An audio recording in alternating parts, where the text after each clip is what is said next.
Hello and welcome to my channel. In this video I'm going to be reviewing the rugby game between the New Zealand All Blacks and the Argentinian Pumas that was played in Hamilton last night, and plenty to unravel in this game.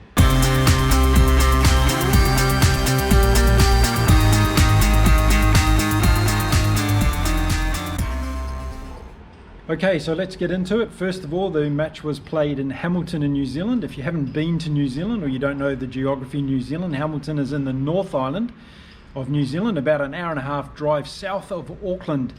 And it's a very rich rugby playing area, and it's the home of Ian Foster, the New Zealand All Blacks coach. So he was happy to be back home last night, and I'm sure he was a lot happier to be home after the game as well. The conditions for the game were very wet, let's just say that. It started off with a light drizzle, but it became heavier during the match. So the match was played under particularly slippery and tricky conditions, although that didn't show up too much in the game. It did cost the Argentinians a couple of times, but the All Blacks dealt with the conditions a lot better than the Argentinian Pumas did. So right from the start, it just looked like it wasn't going to be the Pumas' night. Just after a minute, Lavini from the Pumas knocked forward a pass that came out from a breakdown, and immediately the Pumas were put under pressure. And New Zealand just looked like a totally different team right from the start last night. They seemed to have their heads in the game.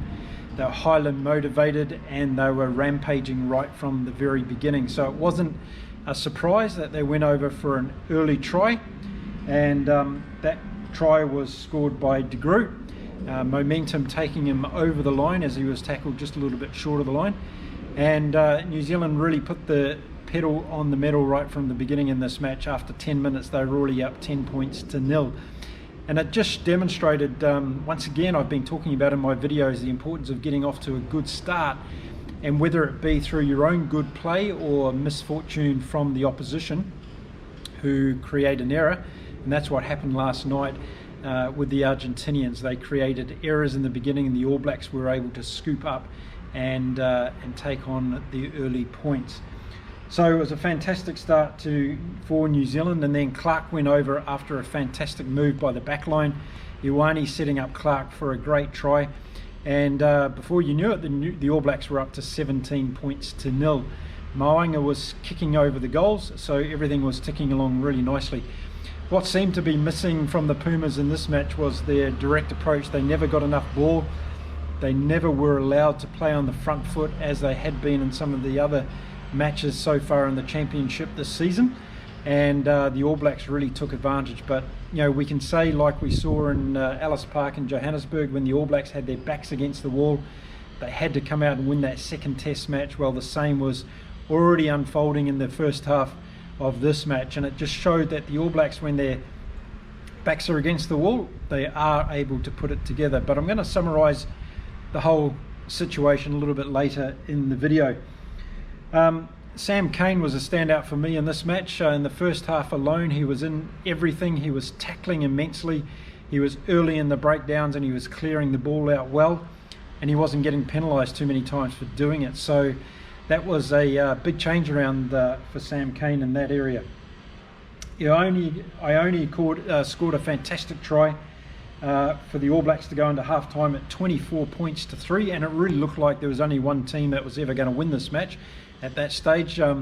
Even though the Argentinians were capable of coming back and scoring big points in the second half, it just didn't feel like it was going to materialise. And I'm pretty sure that when Ian Foster and the team went into the sheds at half time, the talk was about keeping the pressure on, starting well in the second half, and really putting Argentina to the sword. And that's basically what happened in the second half. They came out, and the only blimp really was when Fletcher Newell was sent off into the sin bin. The All Blacks had been getting a number of penalties against them, and it was close to the All Black line, and Newell was infringing yet again. So the referee decided it was time for Newell to spend 10 minutes in the sin bin, which he did. Now that probably was an opportunity for Argentina to come back into this match, but they didn't, and the All Blacks kept scoring points.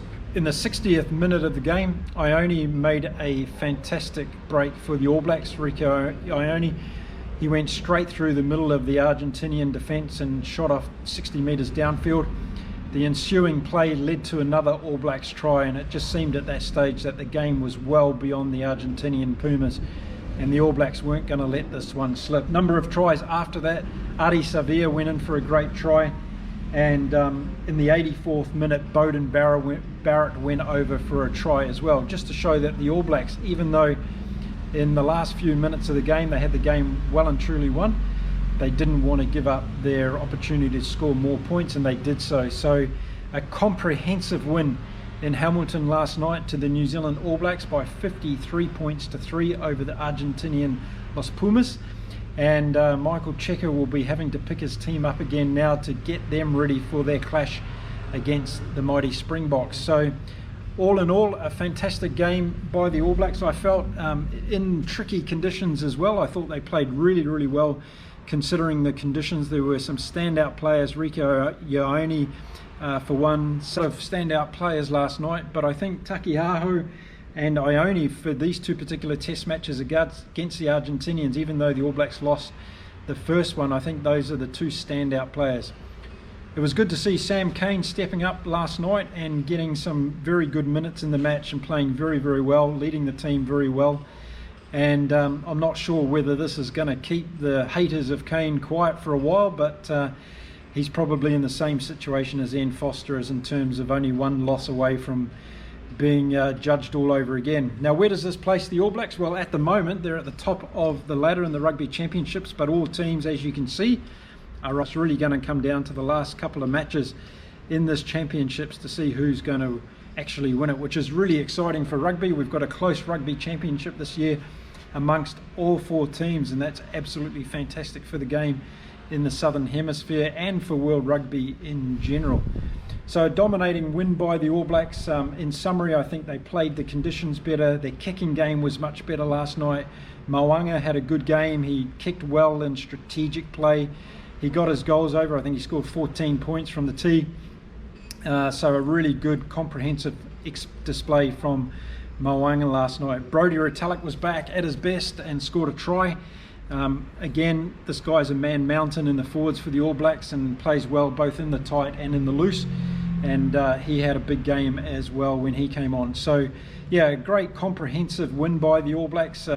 So no doubt this win will put a smile on the faces of Ian Foster, Joe Schmidt and Ryan Jones, the All Black coaching trio, but probably also on the faces of those in the New Zealand Rugby Football Union that have been getting some slack over the last couple of weeks as well. So now we head into the Bledisloe series, and next weekend the All Blacks will play Australia in Melbourne in Australia. So that's going to be really, really good to look forward to. It's up the All Blacks well for next week. They will have a lot of confidence from this match. They played very, very well throughout the 84 minutes of this match in trying conditions, and it was a great display in front of their home crowd there in Hamilton and Wallabies. And is Ian Foster and the crew going to keep the same 15 that started this match? That's going to be another interesting thing next week for the selection criteria, or are they going to give some of the younger guys a go against the Wallabies? All interesting things coming up next week, that's for sure. Well, that's it for the two games in New Zealand against the Argentinian Pumas. The All Blacks won one, they lost one, and now we head into week 5 next week, so a really interesting week ahead of us.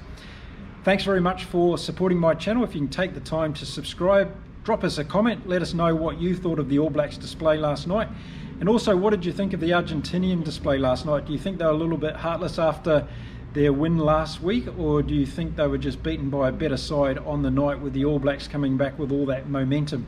Really interested to hear your views on that one. And what would you do if you're Michael Cheika now? What do you say to your team heading into a very tough couple of weeks against the Springboks? What do you think is going to happen there? I'd love to hear your views and opinions. Okay, that's it for this video. Thanks very much for watching, and I'll be back again soon with another video in this series. Until then, stay well everyone.